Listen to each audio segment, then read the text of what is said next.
Hello, viewers. I'm SB, And I am Amabel. and welcome back to Amabel Goes to 4X School Total War Warhammer Edition, where, as you can see, we have constructed some orc iconography over the front of our new Carrack, just to remind everybody who's in charge here, and it's Stitch Up Spider Killer, because Azhag, never heard of her, don't know her. Here's the thing about Azhag. I'm getting him killed a lot in combat, not because I'm a bad player, but to make sure that all of the other orcs understand his mastery of necromantic magic. That's pretty good. Right? It's important that they understand that he's an unkillable zombie man. That's critically important. I So, was expecting more necromancy by this point. yeah, I mean, it's just him though, right? The other orcs don't do it. So it's here's the thing. Our enemy controls two settlements at this point. Fallen Right. King Mountain, which has a couple of proper recruitment structures fully leveled up, and another one that they are currently pushing to its full level. And then also a very underdeveloped Grom Peak. You can see, we can't see the main settlement structure, but we can see that only two of the slots are open. So that tells us that it's very underdeveloped. If we can take Fallen King Mountain from them, we can stop them from being able to recruit real units. Yeah. This is tremendously important. So, we're healing up, and I would love to sit here and continue healing up at this very high speed, but I think we gotta put the pressure on. Now, our army can move and recruit on the run, but I think what we're gonna do this turn, because Khazad Karak Kadrin is set into this mountain, and the only way out is to run west and then around. You can see our normal movement mode only gets us to here. If we go into march mode, we can reach a little further. If we go into tunneling mode, we can reach even further. We can't recruit in either of these movement modes, but I say let's spend one turn in tunneling mode just to cover the most of this distance.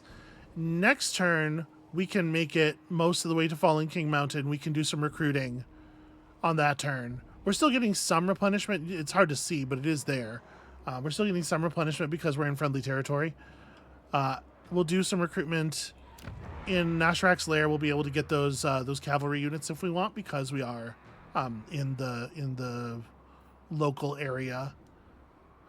And then we will press Fallen King Mountain just absolutely as soon as possible. We break up Fallen King Mountain, we will have really broken their strength, their ability to recover, and I'm going to feel a lot more secure once that's done. Okay, also, we finished research into trolling. You can't teach a fish to climb a tree, but you can teach a troll to hit things harder. Apparently. So trolls are good at trolling.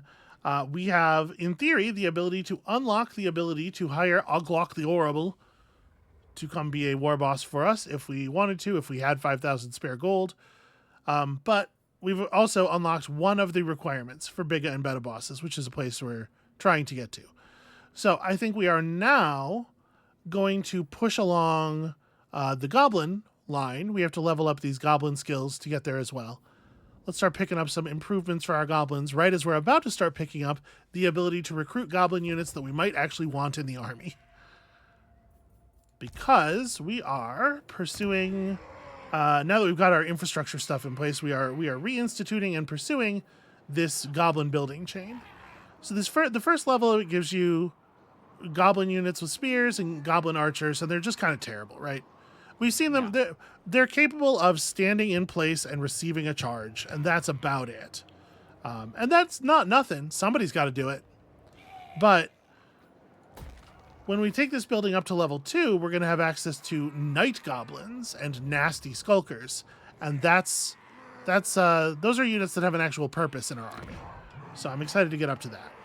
I think I'm not going to expand Karak Raziak. We do have some growth available here, but I'm gonna save our future growth for at least a little bit for improving the main settlement at Khazad Urkalaz. So that's what we're doing there. We got buildings rolling. We do have the ability to recruit Black Orcs, but recruiting Black Orcs takes recruiting more advanced units takes more time in addition to more money. And we just don't have that time right now, right this second.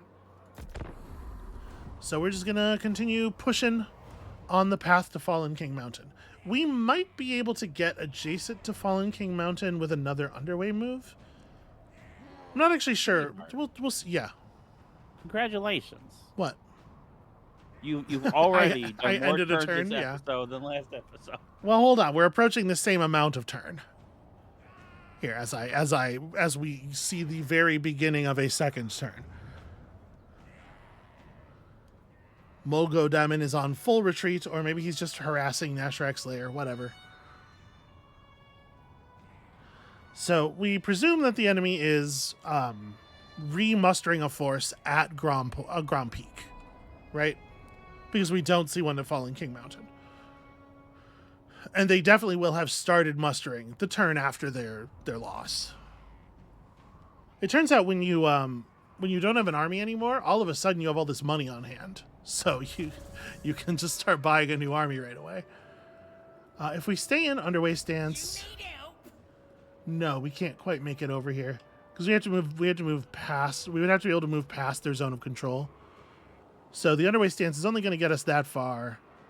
We can normal move almost that distance. Oh, I'm going to enjoy this. And be able to go into raiding camp mode off of the normal move. So this will get us a little bit more replenishment. And then, like I said, we could pick up some stuff from the local recruitment pool if we want. We have up to 3 spaces available here. You can see pulling Black Orcs in through the global recruitment pool would take 4 turns of standing still in muster mode. Now we have access to Axe and Shield Black Orcs, and of course the 2-handed big weapon Black Orcs, which have their own little abilities here. These guys have the ability to just like settle in place, shields up for massive melee defense. These guys chop. Throw caution to the wind, melee defense down, and just chop. They do really good damage. They have excellent armor piercing damage. Their melee attack's actually not very good for a unit that's so high level, but you know, they have an okay charge bonus. You try to use them to hit people in the back, ideally. As is the case with many units in this game. So do we want to pull in some cav? And if so, what are we losing for it? I kind of think that the Snotling Pump Wagons, this is basically their job, and they maybe have outlived their usefulness. Okay. Like this, they were just kind of filling this purpose until we could recruit real cavalry units, and then maybe like merge two of the biggin units together, and we just grab 2 Boar Boy units to use as chargers. Okay. Our Wog army is reaching full size. We're getting close. That spider is not super healed, which is a shame. And now we are cleanly past the amount of turn we did last video. So we don't exactly know what state the other, what state Ungrim's army's in. Ungrim himself won't be able to lead it until, the turn where he recovers from wounds, and that'll be the same turn that Azhag comes back. Okay. So if we can put some pressure on Fallen King Mountain, like right now, they won't have had time to replenish very much. Glum Ironforge's army is just like desperately running. I don't know what his plan is, because he's certainly not able to take down like even the garrison at the weakest of our settlements is still 9 units with some orcs in it. Like, he can't attack anything. I don't know what he's doing up there. As long as he's staying in the underway, he's immune to attrition damage. Well, most attrition damage, it specifies. So he's not going to die, but is he really truly living? The Nemesis Crown, Visions of the Empire. The ancient and powerful artifact known as the Nemesis Crown whispers to you from somewhere in the Empire, promising great power should it be taken into your stewardship. Visions flood your mind, revealing a glimpse of its location. Near a famous landmark. Use any of your characters to search for the Nemesis Crown based on the clue above. Having a character start a turn in the correct province will reveal the location of the marker. This is something that I don't know what it is. I'm not familiar with this at all. The crown lies near a famous landmark in the Empire. That means, like, essentially nothing to me. What you want? Okay, so we can make it all the way down there. That said, I'd much rather stay in replenishment mode and just move to here. We'll be able to we're not going to be able to attack Fallen King Mountain this turn under any circumstances. Doing Yeah. one. But here, we're close enough to attack it next turn, and we're still getting some replenishment. Now, and you Who's have the your boss? bonus Bossing people night for goblin. 12 more turns. Yeah. Okay. All right, we finished with Tough Fada, which has given armor and melee defense to our goblins. Little tiny bits, but still something. More Grub would give bonus leadership and lower upkeep to our goblin units, but we're not running a lot of goblins. It's not a big deal. Wolf Pattern. Strap anything you can find onto the wolves to keep them whole. Physical resistance and armor for the wolves. Whew. Why did it take this long for us to come up with the idea of putting armor on the wolves? This skill is of very Don't little. like it. This skill is of very little benefit to us, but it's on the way to, the stuff Yeah. we're doing. This skill, which affects the spiders, is a little bit more interesting. And then eventually, better range and missile strength for our missile infantry is like, that's meaningful. That's something. Here in Nashrak's Lair, I think we're going to bump up our recruitment structure in case we need to do some recruitment soon. And then Nashrak's Lair has access to another special resource. We have dyes here. So if we... Oh, we don't actually have a building for exploiting that. We have less access to the trade mechanics than some of the other factions do because orc diplomacy. So apparently the presence of these dyes doesn't really mean very much to us. Well, you know what would be pretty sick? Money. Yeah. Ooh, or idols. Actually, idols is good because it improves both the growth and the casualty replenishment rate in this area. So in case something goes awry and we have to put ourselves back together. And then up here, we definitely want to build a mushroom distillery. So leveling up this thing to its second level has gotten us access to night goblins. Night goblins are low armor, shielded, like run around stabby type units. They have poison weapons, and they're just a little bit more effective than normal goblins at getting around behind people and stabbing them. Nasty skulkers are even more so, and critically, these things have both stalk and vanguard deployment. So stalk gives them the ability to stay hidden in any terrain until they're within a certain distance of enemy units. Okay. And then vanguard deployment, of course, so they can start outside the normal deployment zone. So these are good like sneaky backstab flanking units. They get some extra damage and attack when they're attacking from the rear of enemies. Like they're a good like rogue type unit, right?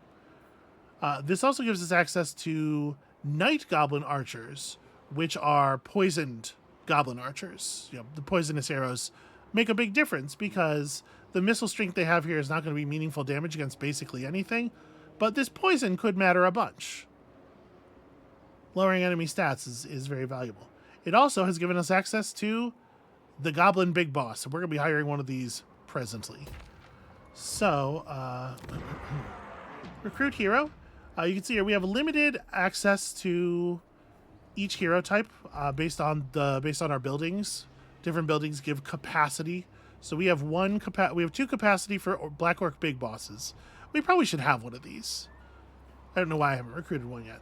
And then one capacity now for Goblin Big Bosses. And this Goblin Big Boss, I'm planning for this to be a map action character. So I don't really care about traits that affect... Yeah, campaign line of sight 10% is perfectly fine. Varag Pig Kisser, welcome to the team. What you want? What Amabel. are you doing with those pigs? He's I kissing the don't- pigs. Don't you think the he pigs should like kiss the it? pigs? Probably. Pigs love attention. They do. You're right. Let's see here. This guy's a weapon master. I'm gonna recruit a Black Orc Big Boss. We should have had one of these in our army the whole time. I just wasn't thinking about hero stuff until apparently just now. This one's a big bully. Recruitment cost down for big scary units. Recruit rank up for big scary orc units. That's pretty fun. And this one is determined. He's immune to psychology, which will be true in that army anyway. So I kind of think I just want the one who's really good at fighting. Okay. Snide T. Frabo, welcome to the team. So these map characters unfortunately spawn with no, new units have no movement. They'll catch up with the army. They'll join up. It'll be fine. Great and powerful, war boss.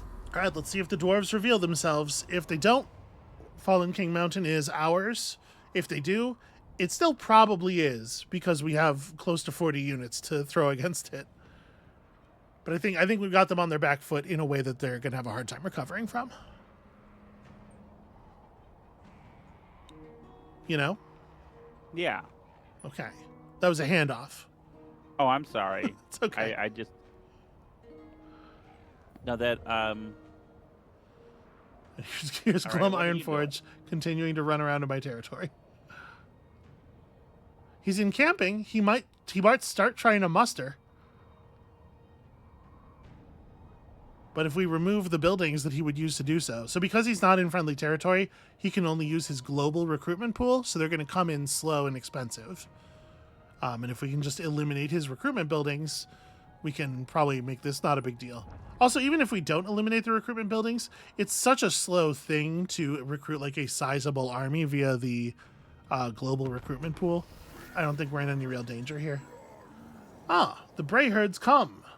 Out of the forest they emerge, the horned beasts stand upright in a vile parody of man. They are the cloven ones, the children of chaos, and they have come for us to tear down our civilization. The war herds are migrating and destroying anything in their path.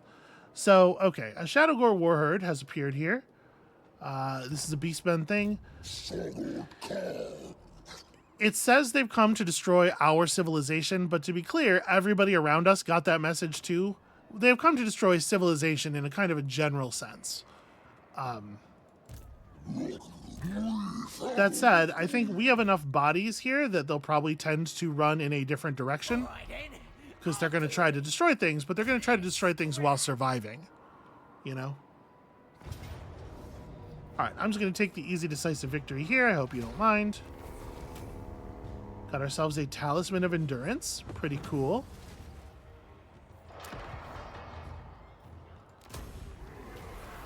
We occupy this, and that's not great news for... I'm the boss. Well not great news for the remaining dwarves. What do I want you to do? Jeez. I guess you can just be like a temporary booster. Oh, we're running a lot of orcs. Hard as nails. Weapon strength up. Yeah. So we don't have vision all the way to Ground Peak, unfortunately. Snide T-Frabo's gonna run for the army. Varag Pigkissa unfortunately spawned in like the worst possible spot. just go. He spawned at the settlement that has the building that allows us to recruit him. yeah. Actually, no, he didn't. He should have spawned at Karak Ungor. Yeah, that's really weird. He should have spawned at Karak Ungor. I'm not sure why he didn't. Well, whatever. It doesn't matter terribly. Is there That's where the anything pigs to were. do? That's where the pigs were. All right, we'll just work on some infrastructure stuff here. So yeah, at this point, all of Karak Kadrin's territory is this one settlement. You can see they've leveled it up. It has gained a slot. And we have a fighting pit here and also squig cages. So we can now recruit a Night Goblin Big Boss who has a squig pet, and Mangler Squigs, and also Night Goblin Squig Hoppers. So these are a different kind of cavalry. Squigs are basically just a big hungry mouth on legs.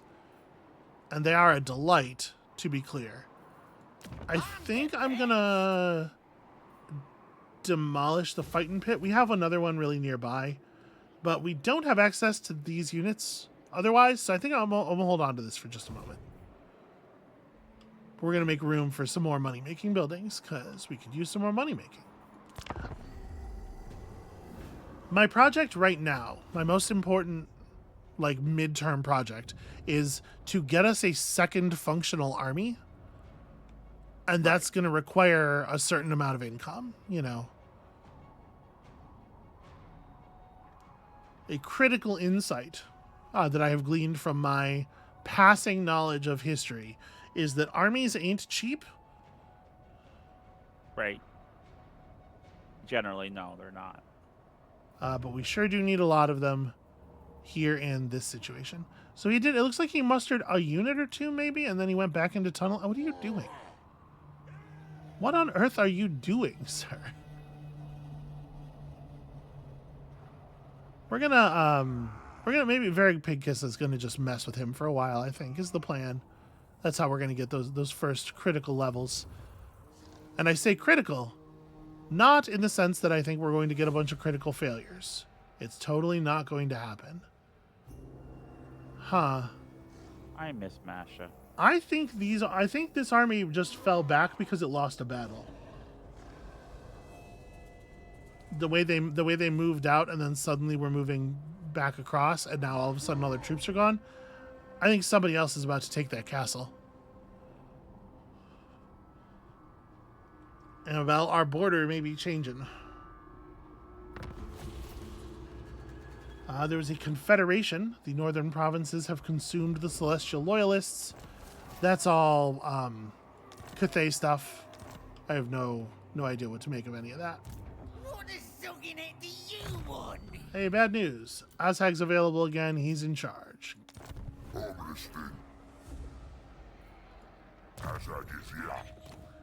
So, let us equip you with the Talisman of Preservation, which I forgot to do before that last battle. Better defenses than his previous defensive item. We can give him this book for all that extra Winds of Magic capacity. I think I'm going to give him... Yeah, we'll keep him with this Sword of Battle. It's kind of crummy, but I think we're going to end up replacing it with a legendary weapon eventually, I believe. Yeah. So we gotta get leveled up so that we can get stuff, and getting leveled up is basically as simple as not dying. So obviously it's given me some trouble. Yeah. Let me go talk to these guys. So they have 2 settlements. They managed to take the Desolation of Drakenmoor here. They're at war with... These are both Chaos Dwarf factions. So if they lose the Silver Pinnacle, they'll lose it to Chaos Dwarves most likely. I don't really want to be at war with Chaos Dwarves. This is inconvenient. A big part of me wants to turn around and do opportunism, but like we should finish off Ungrim while we have the chance. Ungrim is a serious kind of problem.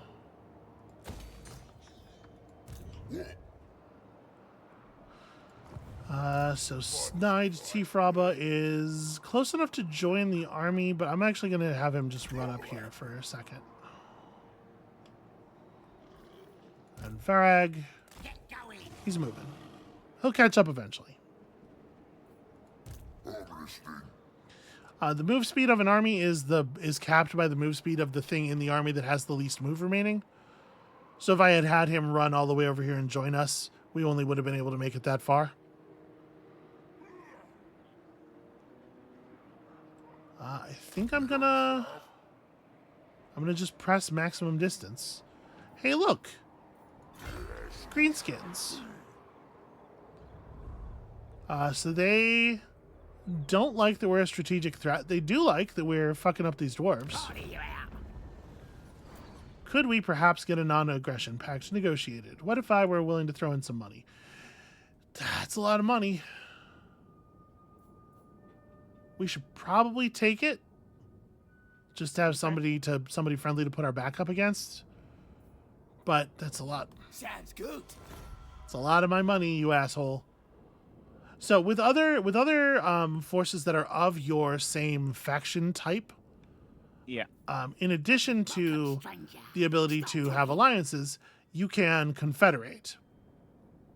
If you confederate another force, that faction is completely removed from the map. All of their stuff, armies and settlements, all become yours. So because it represents annihilation, it is a thing that, generally speaking, factions will not buy into when they are doing well. You have to overawe them in some way, or they have to be desperate. Because there are certainly a number of factions who will do it as a matter of spite to keep their stuff out of enemy hands. Yeah, look at this. They have two armies that retreated into our territory, are suffering terribly, but also are just like completely obliterated. Well, bad news for you. And I guess for me, based on the timing here.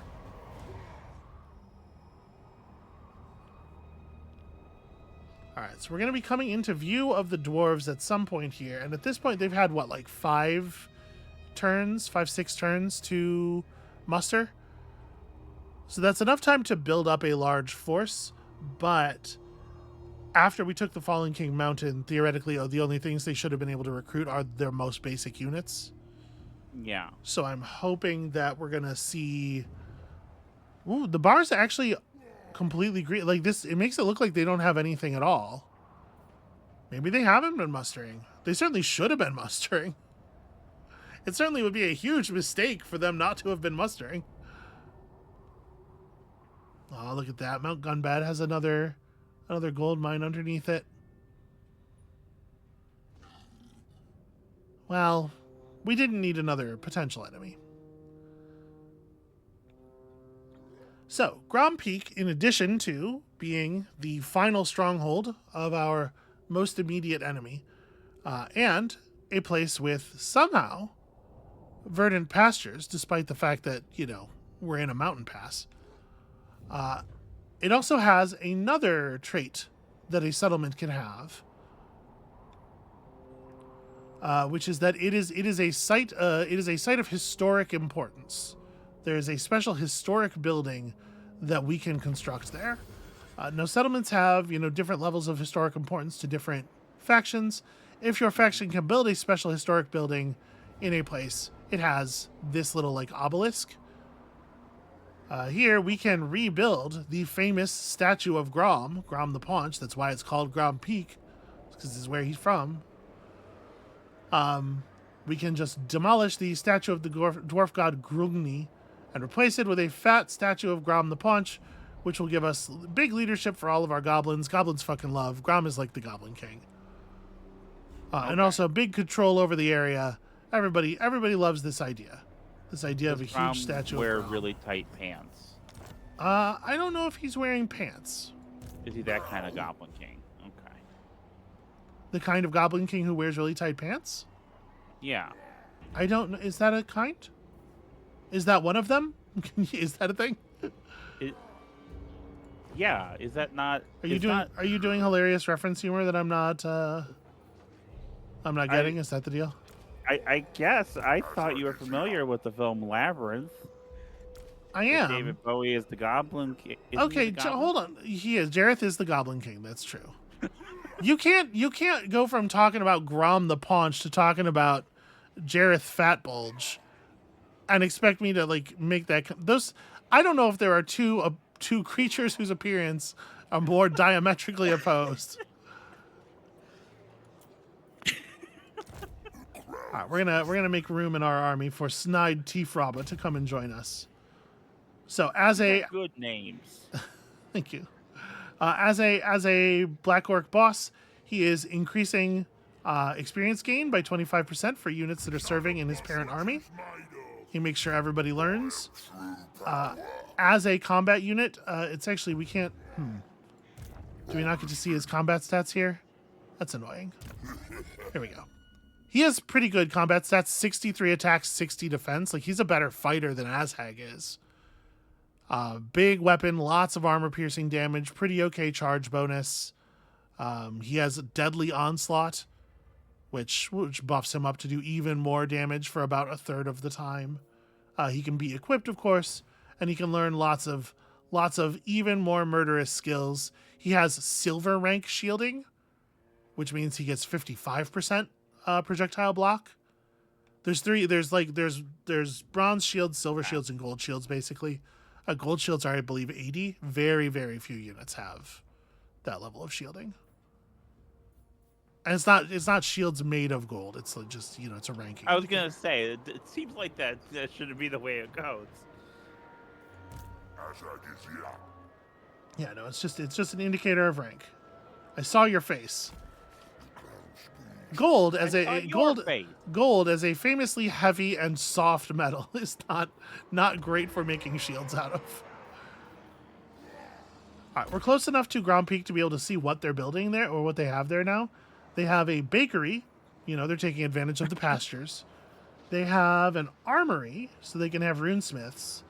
They're just now starting an engineer's workshop, which is going to let them recruit gyrocopters. And that's it. They didn't build any recruitment buildings in Grand Peak because they had them all in the Fallen King Mountain. So when we broke that, we completely broke their ability to recruit. That's not very forward thinking. Hey, Varag, go fuck those guys up. So we can attempt to block this army. When Goblin Big Bosses are aimed at an army, they can remove 20% of its campaign movement range for the next couple of turns. Just sabotage. Or we can attempt to murder Mulgo Daemon. Every unit, every map agent has the ability to attempt to attack other map agents, even when they're inside an army. Most have an action called Wound that, upon success, wounds them for 5 turns, right? Like we've seen many times. Mm-hmm. Most factions have one agent type that, instead of Wound, has the Assassinate action, which works just like Wound, except on a critical success, it permanently kills the unit instead of wounding them. So you can see here, we would have a 7% chance to actually drop him. I'm going to do this one because it has a higher chance of success, and succeeding on your task gives more XP than failing. Don't you do it. Okay, a success. I was going to say, if he critically fails, not likely. I will shoot him out of a cannon. Stop that. So you see, we got a level and a quarter from a successful task there.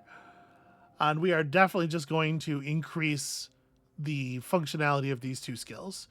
So Assassinate, more points in Assassinate means more success chance. More points in Block Army doesn't actually modify the success chance, but rather modifies the amount of movement you remove from the enemy army. I'm going to focus on Assassinate first, because I think it's funny to kill enemy characters. All right, let's get some construction and recruitment bonuses for Squigs and Spiders. Pushing hard on that initial research task. And Amabel. I think we're about to do it. I think we're about to eliminate an enemy from the game. Get ourselves up to 3 provinces and then have to make some hard decisions again from there. You might notice that there is another dwarven nation just to the west. Jufbar here. Jufbar is a minor faction, if you remember the distinction. Right. Doesn't have the legendary lord. Yeah, they don't have a legendary lord. They're not one of the factions you can choose to play as. So in theory, it should be a little easier to knock them over, because you certainly saw last episode how much of Ungrim's army's strength is derived just from Ungrim himself. Yeah. But Jufbar's territory extends even further west, and then we're going to have this like awkward finger of territory sticking out into the middle of who knows what, and like being able to defend and hold on to your stuff is just as important as being able to take it in the first place, you know? Yeah. We'll see. We'll see how things look. Recruit some missile infantry. Doesn't always have to be getting up close with your choppas. Hitting the gets from afar can work too. Yeah, if we do this, we'll get missile focus. So periodically we get these quests where it's like your people kind of want to. There's a fervor for this kind of unit. But I think this is really weirdly designed, where it's like if you recruit a missile unit, then for the next 8 turns after that, all the missile units you recruit get 2 extra ranks, but it doesn't apply to any of the units you recruited on the turn where you trigger the quest victory. I always thought that was strange. I feel like it should hit them too. Because the way you have to do it then is like this weird stagger where you recruit 1 and then you recruit more later to benefit from the bonus. Alright.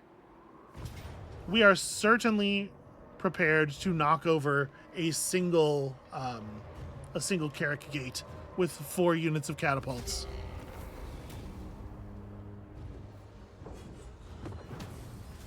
You can see that in the fake math of the battle, 118 kills went to our Black Orc big boss. They're scary. They're big scary dudes. All right, let's definitely occupy this because this completes a 3rd province for us, as well as pushing out our enemies, as well as giving us a cool place to build a weird statue, as well as this talisman of endurance.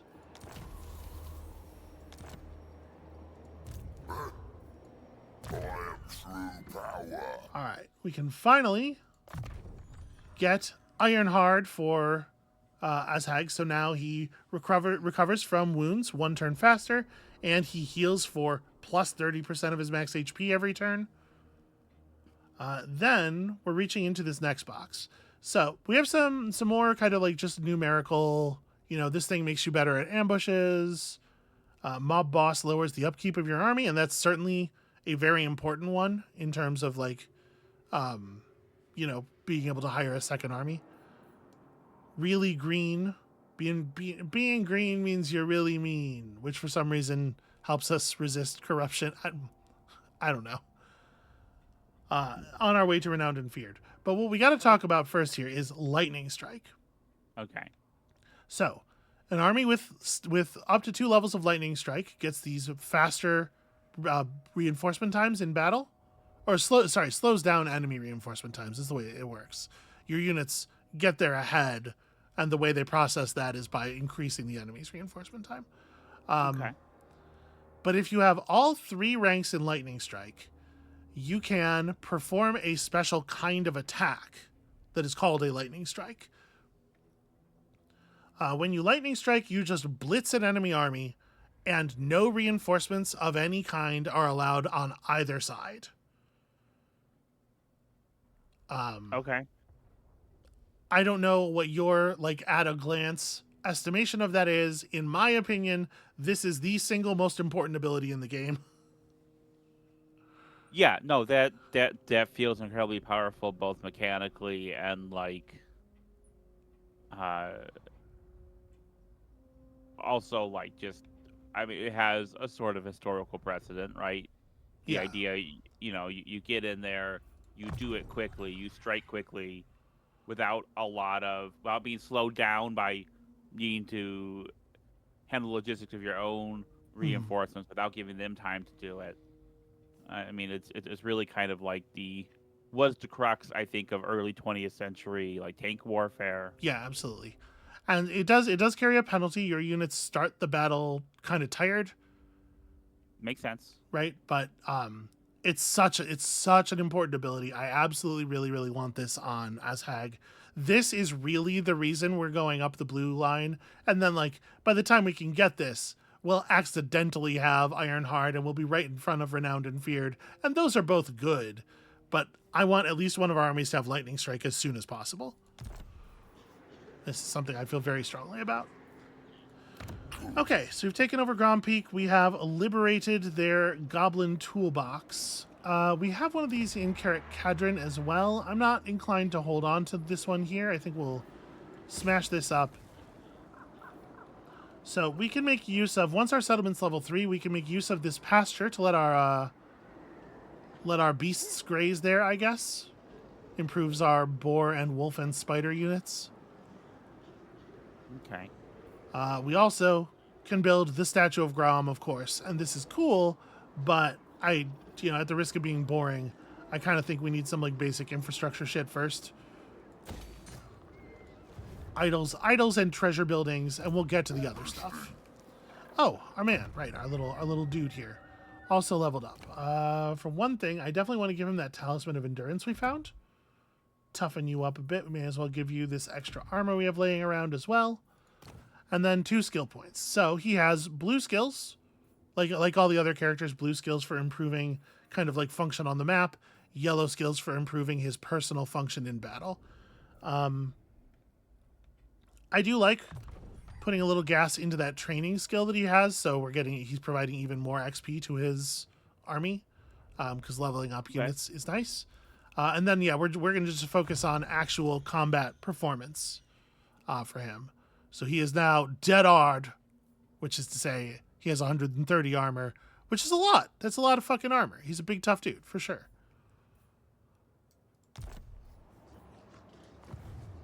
We have encountered the Karazakarak faction. We've gotten close enough to see. This is sort of like the main dwarf faction. This is Grumni, what's his name? Thorgrim Grudgebearer. This is his people. Okay. They do not like us. Like I said, if we were to push on Jufbar, they own all of Blackwater out to Carreg Dromar. Carreg Dromar is deep in territory that's owned by who knows what. Like, this is such an awkward strip of land to have to defend. But I can tell you right now, these assholes are going to declare war on us eventually. One option we do have is we could just burn it down. Mm-hmm. We just go in there, raise everything, annihilate this faction. But there's no guarantee that, like, enterprising dwarves from Karazakarak won't underway themselves up onto the high ground and take it all over, and then we're in direct conflict with the biggest dwarf faction in the game. I don't know. I don't think there's actually like a real easy answer here to what we want to do next, but I will remind you as far as our objectives go. Yeah. We have now claimed Peak Pass. We're doing it. All of our other objectives are out on the field to the west and the north. Well, to the west and the northwest. So we don't really want to be spending a lot of time down here. Right. We need to be pushing armies in the direction of Kislev. I don't know. I don't know what the answer to that is. Orcs will. You are going to keep harassing Glum Ironforge until you have gotten all of the experience. Stop. Okay, failed, but even a failure is worth some experience. You can see we got like a half of a level off of that. Okay. So we'll just keep at that stuff. Over here, we're not improving this one. Oh, right, we did get a complete province, and so a commandment over here. And yeah, we can just call the turn on that one. I think that's pretty successful. Do we want to improve Neshrek's Lair? No, I want to level up Carreg Cadron. I want to get proper defenses going. And then there is still the matter of the Silver Pinnacle, which is just kind of hanging loose here. Yeah. If we took the Silver Pinnacle, we would be unlikely to be able to complete the province. They did lose the Desolation of Drakenmore. But if we were to just ransack this and take it for ourselves, we would secure a diamond mine, a gemstone mine, and I do have feelings about that. And obviously going for that means pulling our army away from Jufbar. And Jufbar does have a full standing force right here. And we don't know exactly what they got going on, but they have at the very least their own catapults. Like, this is definitely a more siege focused dwarf faction. Ooh, and iron breakers. These are problematic units. Amabel, what do you think? What do you think about our sort of like larger conundrum here? I think it's good. I think it's good that they've given us that. I like how flustered you are about like what are we gonna do and should we go here? Should we do this? Our thing is this, but that leaves that open. Like that's. I think that kind of gives the sense of openness that I want from a game with like a campaigning structure. Yeah, and it's You the case know, for a lot of the factions that they have sort of like they have an obvious immediate goal when you start, right? You have like some kind of single weak enemy nearby. Buddy. We'll just ransom what's left of the captives. The shiny. That was a desperation move from them because with no settlements left, they are suffering extremely heavy attrition damage every turn. So he was like, "Well, we'll never be stronger than we are right now. We got to take something back," and he could not. But yeah, this is the case with a lot of factions where you have like a sort of a short-term, immediate problem, and then a kind of like an obvious intermediate problem beyond that. And then once you've dealt with that, you're kind of just like, all right, I got my legs and I got problems in every direction. And what do we do now? yeah, having designed and published some games that are more about operations, about Mm-hmm. kind of the A cat and quest mouse has been chase, issued, holding mighty lord. A points. great adventure beckons. Be Sorry. wary, though, for while the potential rewards are great, so too are the perils. Sorry, please continue. That kind of openness is something that you really try to have in those games. Mhm. I often hear them described in the board game space as being like sandboxes, not sandbox game the way that you would a computer game is a sandbox game, but as far as like here are your tools, here are some problems, you figure it out. And I mean, that is kind I of the thing. okay, well, I don't know. I don't know video games. That's the whole point. Is I don't know video games. But yeah, I think that's good. And this is basically just the world map of the setting. Mm-hmm. Yeah. Okay. Yeah, again, just we can kind of zoom out, and I guess it's tough right now, but like there's Ulthuan and there's the Western continent, and yeah. All right, so we've gotten up to a high enough level to get our first legendary quest. Many legendary lords have these. The Greenskin tribes in the far north fight Choppa and Claw over the few spoils offered by the hostile barren lands. But it was there that Azheg found his ancient crown, steeped in dark magic. Ever since, the crown has provided him with dark powers and useful, if occasionally confusing, advice, allowing Azheg to seize control of the mighty fortress of Red Eye Mountain. Now the crown whispers for further power, for it is missing a piece that was left behind when Azheg first snatched the crown from the underground ruins of the ancient Humi city of Todheim. The Chaos Wastes are a weird and dangerous place, but the faint whispering voice of ancient evil within Azheg's head grows ever louder. The crown yearns to be whole again.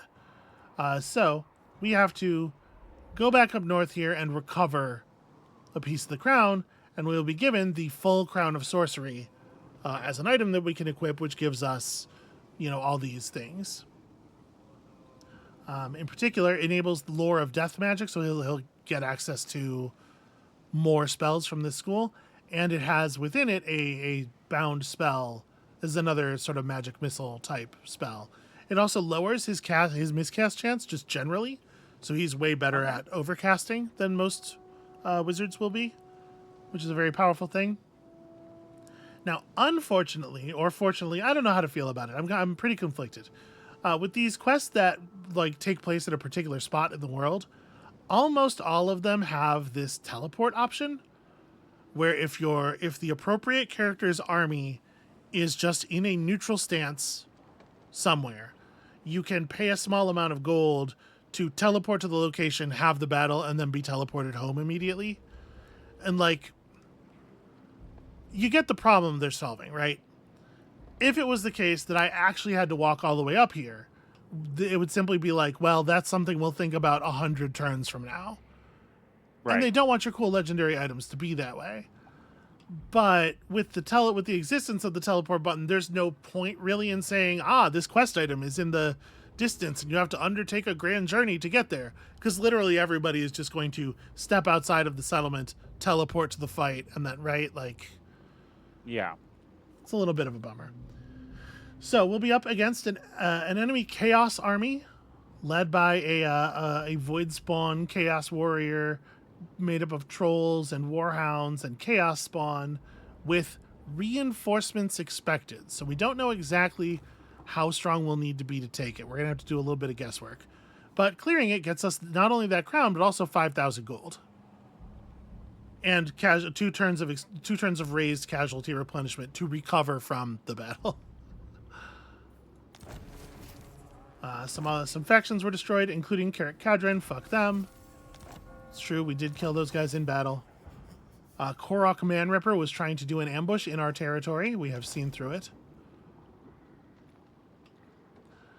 And so, like I say, we have 7 turns left with this Wog army. We're going to be a lot less powerful in a second here when the Wog comes to an end. So I think we do have to think about that. Especially in regards to, like, what are we going to do about these dwarves? My inclination is still to come over here and try to pluck the Silver Pinnacle while we can do that relatively easily. Okay. If it falls to the Chaos Dwarves, I don't know that we're getting it back. Well, you know what? I was going to say, because we're not going to want to be at war with the Chaos Dwarves, and they'll be more stable as sort of like a non-aggression, just kind of like we don't pay attention to each other. But actually, it seems like they hate us a lot more than I thought. Okay. Dwarves and greenskins, you know? Doesn't matter what kind, I guess. I will say that owning Silver Pinnacle does give me a little bit more of a stable feeling over here, too, because if Silver Pinnacle were to fall to Chaos, they can just run up into the middle of our territory and attack in a couple of different directions, whereas this is like, we can just reinforce this point, and it closes off the pass, right? Yeah. So I think that's what I'm going to try to do with the remaining time we have left here. Let's march mode, full sprint, try to get up there with our extra strength army and claim ourselves a big castle sitting on top of a gemstone mine. Yeah. Is this definitely the wrong move? Not definitely. All right, I'm off. I'm worried. I am worried about it. Push upgrades. We want to get Grand Peak developed enough that it has a garrison that can actually withstand attack, or at least slow attackers down. Up here, we don't have any... We're 2 turns away from having enough of a population surplus to get the next level of fort up here. Okay. But it's also quite expensive, and it might end up taking a little bit of a back seat for a minute. Because it won't improve our ability to generate money very much. Like, our money is already maxed out. The value of going up to tier 4 on one of these settlements is generally in the, like, where's the building browser? Generally in your, like, more advanced recruitment structures, like the Gloomy Hollows, which give us access to our spider units, will give us... you know, Arachnarok spiders of various kinds at levels 4 and 5. The Troll Cave, which gives us trolls at level 2, gives us access to, like, huge rogue idols at level 5. We can get access to the Doom Diver Catapult. This is a guided projectile catapult, because the catapult it shoots is a goblin covered in explosives wearing a wingsuit. Okay. He'll find his way to where he's going. It's a big improvement. It really helps with that accuracy problem that goblin weapons tend to have. So yeah, I think that's my big plan. I don't know. Maybe it's foolish. Maybe we should be taking out the dwarves. Maybe as soon as I walk away, the dwarves are going to declare war on us, and we're going to suddenly have a very annoying problem to solve. What do you think? Do you think that's what's happening? Uh-oh. Here comes Skalix Firehand. His army looks very bad. You're not familiar with the roster of the Chaos Dwarves, and so you probably couldn't quickly espy what was going on there in that army list, but his army is made up of effectively goblin tier units. I'm assuming that's the 2nd or 3rd army of that faction. Their legendary lord is off somewhere else doing something important.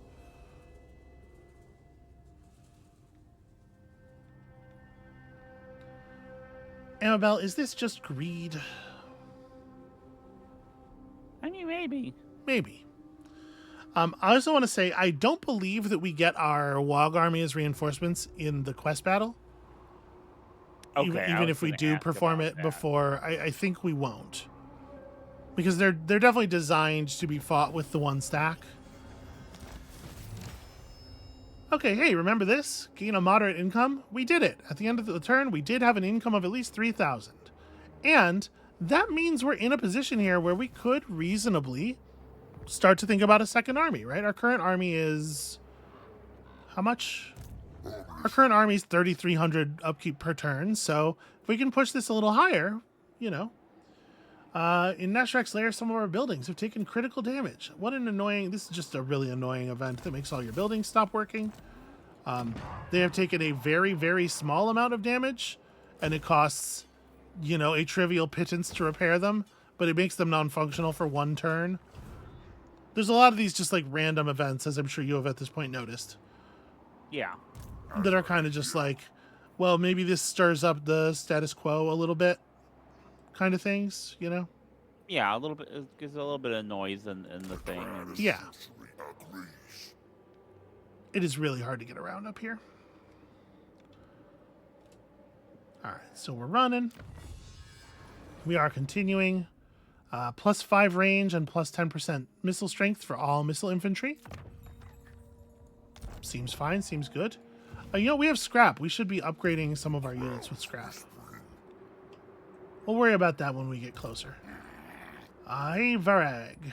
Harass these fools. So they don't have any characters to kill. I don't really want to block their armies because, like, I would love it if their armies felt like moving. But you know what we can do? We can damage the walls of their settlement. He can just sneak in an explosive or two and then, you know, punch a hole in the wall. I think I am going to actually hit block army here just because I don't actually want to weaken the walls if Skalix is going to attack before we get there. You're the boss. Okay, failure, but Now. it is enough to let us level up here. Let's take extra range on block army. You can see the second skill point has to wait until rank 5, and then the third one can't be put in until rank 10, so they force you to diversify a little bit. We're still not ready to do any upgrades there, and Azhag's running as fast as he can. Ground Peak, we should definitely upgrade the money-making building. That'll pay for itself very quickly. And we're 2 turns away from having the population necessary to upgrade Ground Peak's central structure. Getting to Tier 3 is kind of a big deal because Tier 3 is where your good defensive options come in. Okay. Okay, they ran in with their terrible garbage army and they took it over. Damn it. Damn it. Boo. I'm sure the vampires also had terrible garbage armies, so. Now, taking Silver Pinnacle would mean engaging in proper war with a faction that would, like, this would be a commitment. A commitment that I don't know that we have time for, unfortunately. So, I think probably we're instead going to turn Azhag to the north, and maybe this is a good time to, like, recruit a half a stack of units to just stand in Grom Peak. Okay. Like, not enough to be a conquering army necessarily because we can't afford it, but enough that combined with Grom Peak's garrison, they're too much for a single army of dwarves to push around. Gotcha. Reichland and Talabekland have... that's actually kind of relevant. So Talabekland is a small empire faction that is, like, out here somewhere. The vampires were at war with them. They've been confederated by Reichland, which is Karl Franz's faction, like the Central Empire faction, the one that has the Emperor in it. So that's a little concerning, because that means the Empire might be far enough east that we might have to contend with them, which I don't want to do. Stitch Up Spider Killer's back. He's ready to come back to work. How big are you? Saba sepugi undrin hashatsuves. Man. Tarwanungi. Yeah, 9 settlements, strength rank 17. We probably cannot just like jump these dudes. Who am I at war with? The challengers. Oh, that's right. When some Cornate faction declared war on us like 100 turns ago. We don't care about that. Do the Chaos Dwarves and the other dwarves get along? Oh, no, absolutely not. No, they hate each other. I feel like that's a pretty common fantasy, modern fantasy world trope that there's some kind of evil dwarf. You got your Duergar, your, I don't remember what they're called in Warhammer. Or not in Warhammer, in Warcraft. The Dark Iron dwarves. Or they're sort of like, their whole thing is like, they're kind of like more gray. There's a lot of gray in their color palette. And they're like very fire themed. I don't know where it comes from initially. It might be Warhammer. But I feel like that's the thing you see in a lot of modern fantasy settings. Alright. I think I do want to, if we're going to be pushing back up here, I think I do, in fact, want to take this because I want to start generating more advanced troops then. It is weird that in fantasy settings, it's often just like a people that are just evil. Like evil's their thing. That's not great. Yeah, and like this Warhammer Fantasy in general has some like very simplified ethics and morality. It's just like, yeah, those guys are bad. Those guys are just like racially evil. But you know, it comes in a very like understandable sort of way. Like the Chaos Dwarves are evil because they love slavery, right? I mean, sure. And Yeah, you can be like, okay, there's real world analogs there. Like you can understand how that is like. So that's what I was talking about. This whole army is orc slaves, which do not fight as good as orcs that are fighting for their own cause. And you can see their stats are kind of crummy and they're expendable. They have the meat shield trait. And they only has a couple units of actual Chaos Dwarves, but apparently it was enough. It helps that apparently this is their legendary lord, I think, which I did not remember that was his name, Scalix Firehand. No, I'm presuming that this does not have any kind of mechanisms for like a slave revolt or internal tensions. I mean, I think there are probably they probably have like event cards that represent, it's like, oh, the slaves in this province are revolting, profits are down 8% or whatever, you know. Yeah. But no. The answer to your question is no. The other faction that relies extremely heavily on slavery, the Dark Elves, also not really any such thing.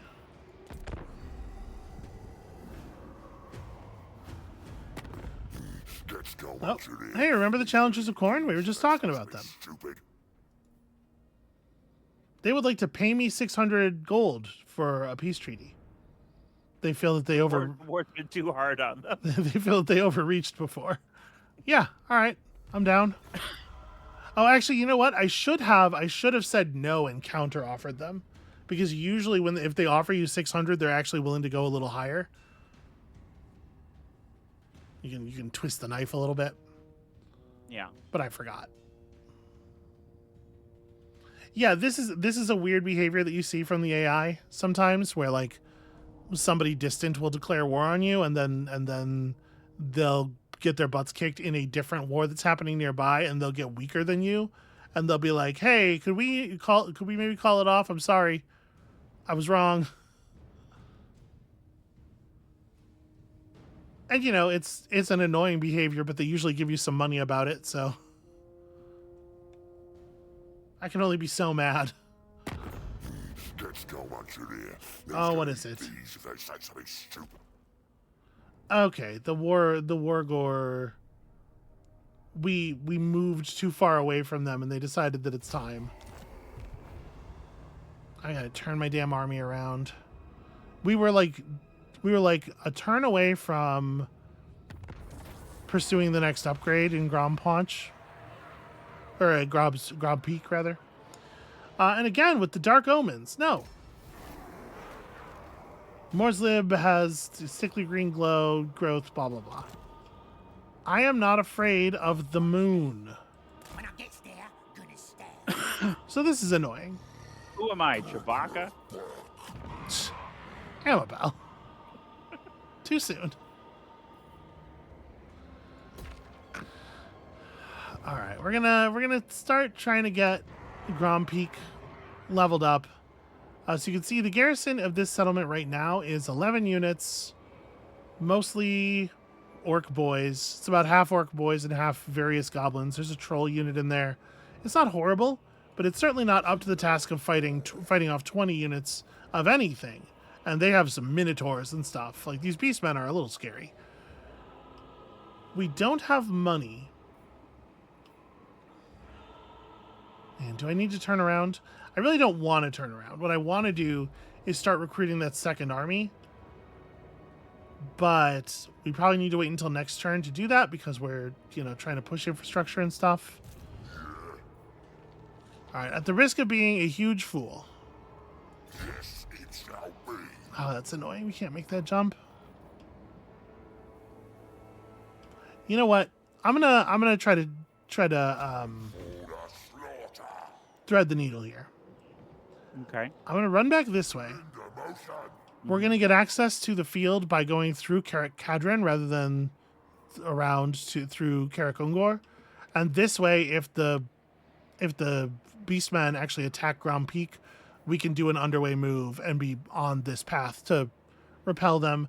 And if not, we can just start recruiting the other army and they can take care of it. The way that I would vastly prefer for things to go. We should definitely start building some of these advanced structures, but we need money, so let's wait a turn before we commit to anything. And notice they are raiding our territory. They are stealing some of our income. And that's the thing that I can't really be having right now. That's a problem.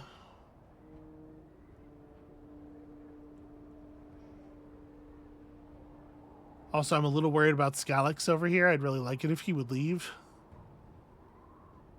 Because the last thing we need is to have somebody at war with us from the east through that pass and also from one of the many, many passages to the west.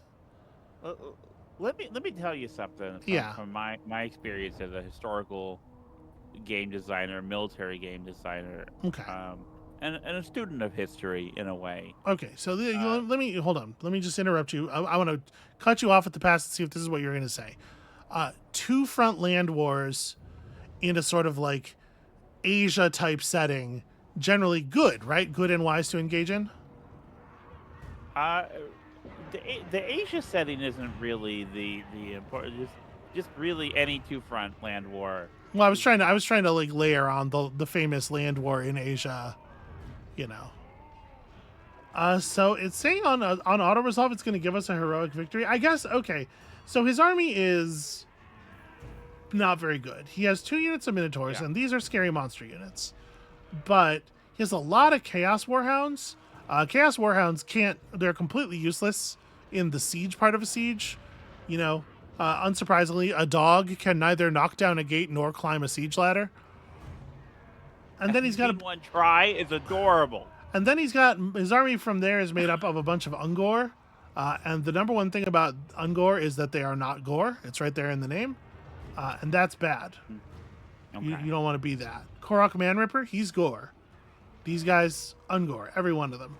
Melee attack 20, melee defense 22, 15 armor.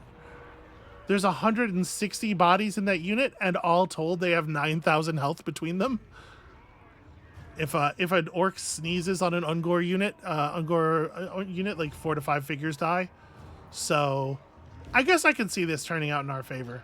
I'm going to take the auto resolve because I do think that this outperformed what we would be able to do manually by quite a lot, I will say. And then we're gonna ransom the captives back to the war herd for 1,000 gold, even though that doesn't make any goddamn sense. What quote were you talking about? The classic blunders. I don't. One of the classic blunders, among which is never get into a land war in Asia. The Princess Bride. Oh gosh, I haven't seen that movie in years. Mork says It's okay. Well, All okay. right. Away. Okay. That aside, there's a very famous quotation at the very least. I have forgotten. One of, in my opinion, one of Wallace Shawn's finest performances. Well, you have not recently seen Nice Girls Don't Explode. I suppose that's true. I saw the part that he was in. It's very bad. It seems like He's a bad trying. movie. He's trying real hard. To salvage it. No, but he's just trying. He's doing the best he can with what he's been given. So, Quark Man Ripper has elected now to siege Grom Peak after failing to attack it. But he's lost the vast majority of his force before doing so. You can select a settlement that is being sieged and right-click on the sieging force to sally out and have at them. Mm-hmm. And our garrison is certainly tremendously weakened by the attack, but I think we're probably still in a position to take out his fucking like 10 Minotaurs and then some dogs or whatever. I hope so. I feel like that's a player trap. Amabel, you're going to be nice. So we've made a fair amount of money just like fighting these guys off. Faction destroyed, Shadowgore Warherd. That was a phenomenally stupid play on their part. I don't know what the hell happened there. But Azhag is, headed to the place that we were going. Grom Peak is doing what Grom Peak was doing, and in the end, mostly what happened there was that Warherd gave us a bunch of money, which we must appreciate. So, fancy buildings to construct in. You know what? This settlement doesn't have a pile of shiny stuff yet. We should probably do that. And in fact, we should probably also upgrade this so that we have room for a pile of shiny stuff, so that we can get, shiny stuff. So each of these little things that we're researching on the way to big and beta bosses has a sort of a sub research available that affects something similar but different. Okay. Beta Arrowheads has quick loading attached to it, which increases the ammunition and reload speed of your artillery pieces. And I think we actually are going to grab this. Okay. 10% reload speed reduction is 10% more rocks per fight. And I feel very strongly about that. Yeah, the AI, it doesn't always make the cleanest, best decisions. And some of that is for sure, meant to sort of like represent the abundance of fury, but perhaps paucity of tactical skill present in some of the factions. Right. Beastmen aren't geniuses. They're murderers. All they really know how to do is murder, and it's all they want to do. And so, they miscalculate here and there. I'm really hoping that we're going to see Jufbar, now that Beastman army is not there anymore, kind of hoping that we're going to see Jufbar move their big army away from us.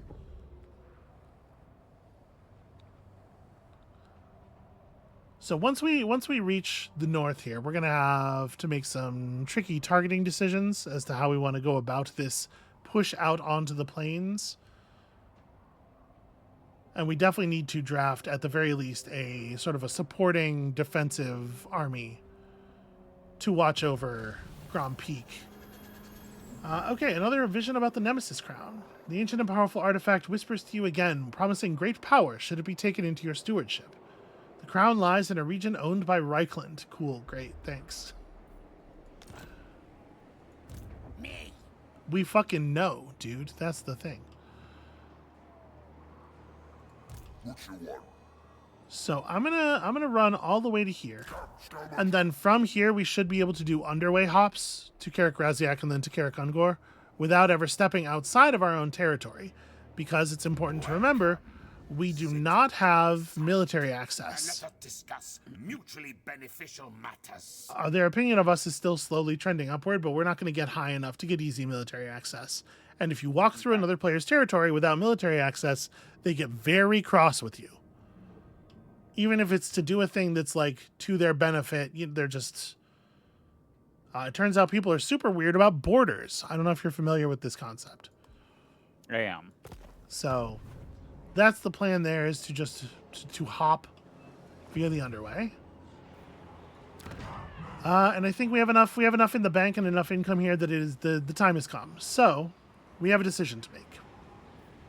Do we want to wait a turn and hire on one of these fancy war bosses, either the Goblin Great Shaman Rachnik Spiderclaw or Uglok the Horrible, or do we want to just use one of the kind of partially trained war bosses that we have in our pool already?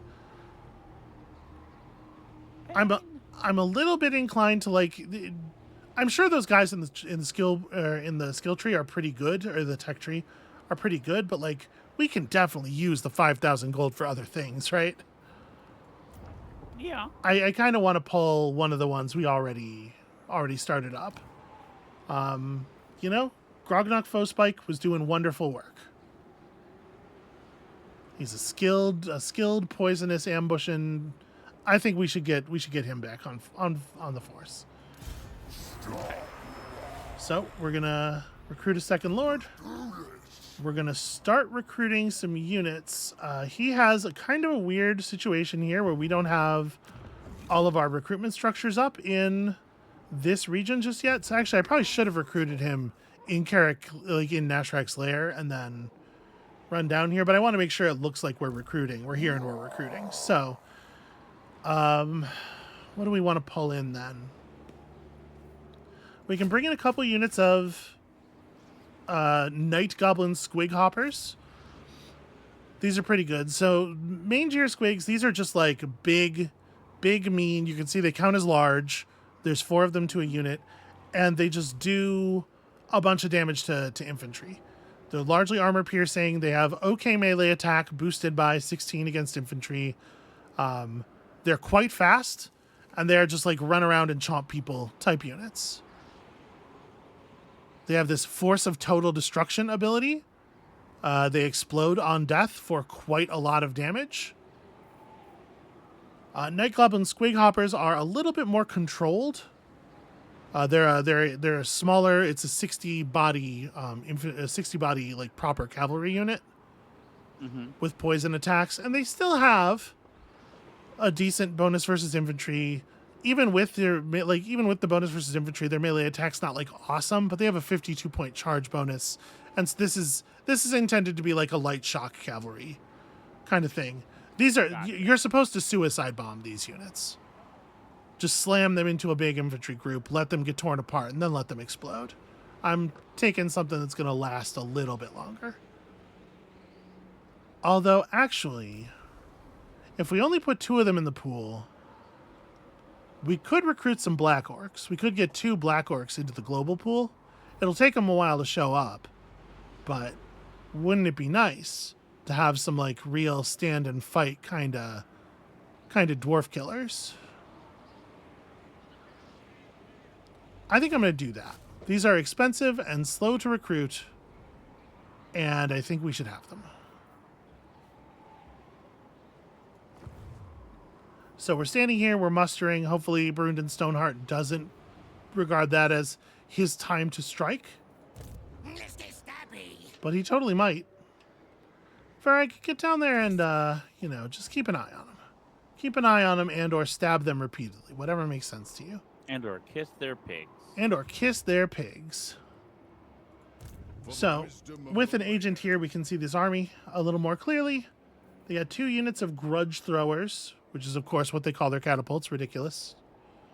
2 units of thunderers. Those are rifles. 2 units of quarrelers with the crossbows. Iron drakes, which are flamethrower troops. Oh dear. A bunch of miners, which are pretty bad. Kind of sub-normal military units, but in particular they have good armor piercing because they wield picks. They have some miners that have blasting charges, so each of these guys carries a single grenade. They have some hammerers. They have some basic dwarf warriors. They have one unit of those iron breakers, which are scary and also carry grenades. Yeah, this is a scary force. It would probably be harder to get through a battle with these guys than it was to get through most of Ungrim's people, but obviously the army doesn't have an Ungrim, which means overall it's probably quite a lot weaker.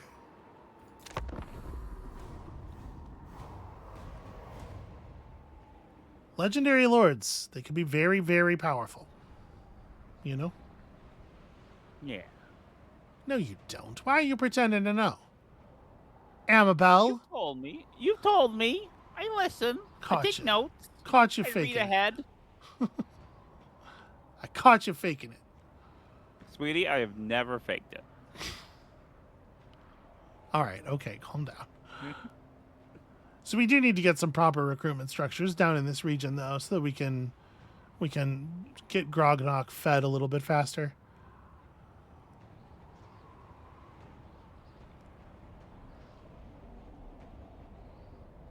All right, did we pass Jufbar's turn already? My biggest concern is that they're going to see that we're starting to grow here, and they're going to be like, oh, we got to get him now. Okay, they didn't declare on us. That's good news. Foolish vainglory. They say you revel in victory, that you spend more time erecting monuments to battles past than managing the realm. They say you are a fool. We'll see who is the fool. Let us make an example of these rumor mongers, which will produce some war fervor, leadership up for all armies, or perhaps a more humble approach. While you cannot be dictated to by rumors and whispers, less time boasting and more time spent planning future victories might be wiser. Recruitment cost down for all armies. Actually pretty relevant to us right now for 3 turns. I'm totally going to take that.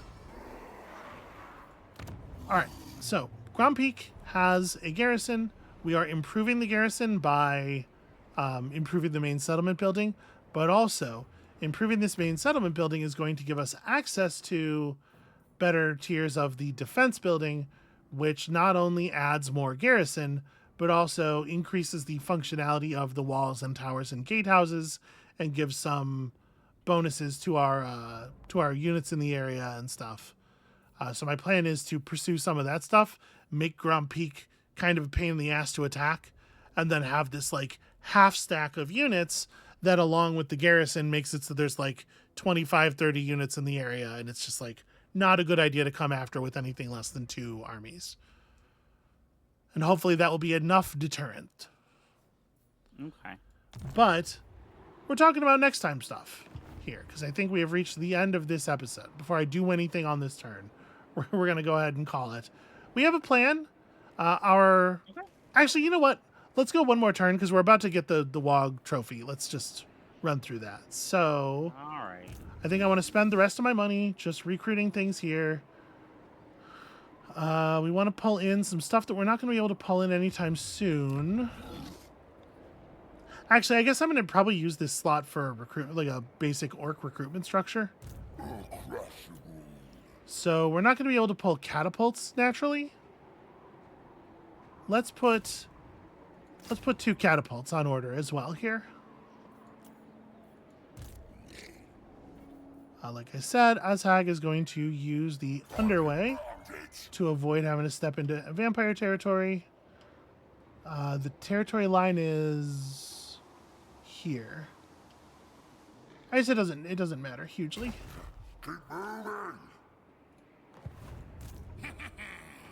So now we have a question: should we poke at this army with Varag? I do want Varag to keep gaining XP, but the more we poke at Jufbar, the more likely they are to declare war on us. But like, I do want XP. I serve. God damn it. Well, looks like it won't be a problem for a couple of turns there. We're just gonna have to wait for him to come back. Amabel, what is wrong with our heroes? Why is this stuff so difficult? I mean, you're asking one goblin by themselves to block an army. Yeah, I'm asking them to get out there and be brutally cunning. You know, set some traps, blow something up, write a rude limerick on a wall somewhere. That way all the dwarves, when the dwarves wake up, they see it and they stand around it going, oh, for like an entire day. Dwarves love a good harumph. Well, that makes sense. To get into, you get a bunch of longbeards into a nice little harumphing hubbub. They're not getting anything done. They're not getting anything done till early next week.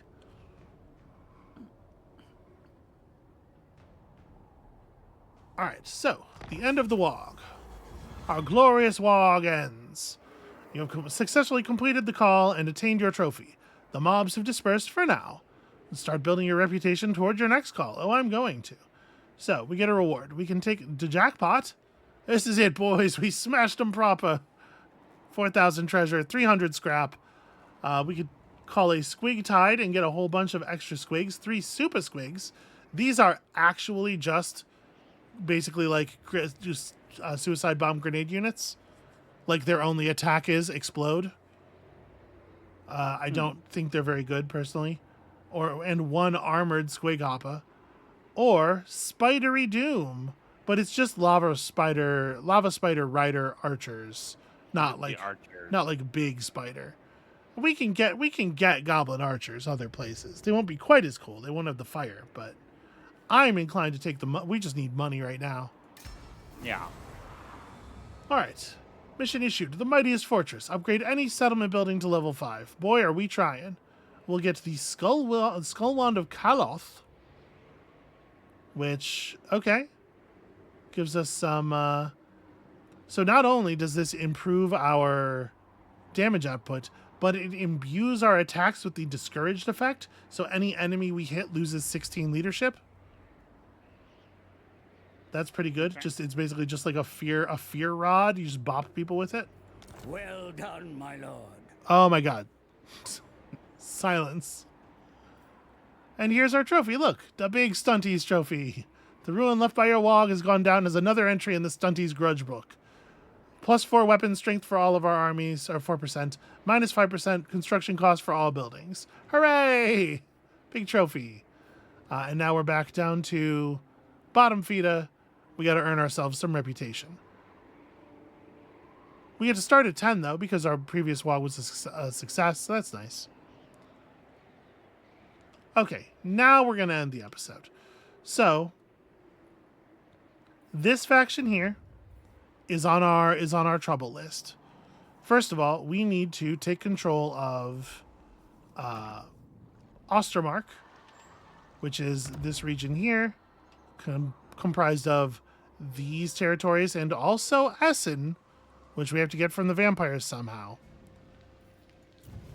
Then we need to get to the River Erskoi, which is been burned to the ground. Wow. Okay, maybe this is exactly the time to strike at the Kislevites. They lost their capital to Skaven, it looks like. That's an awful lot of Skaven corruption on that banner. I think they have fucked up, and we are about to benefit hugely from that.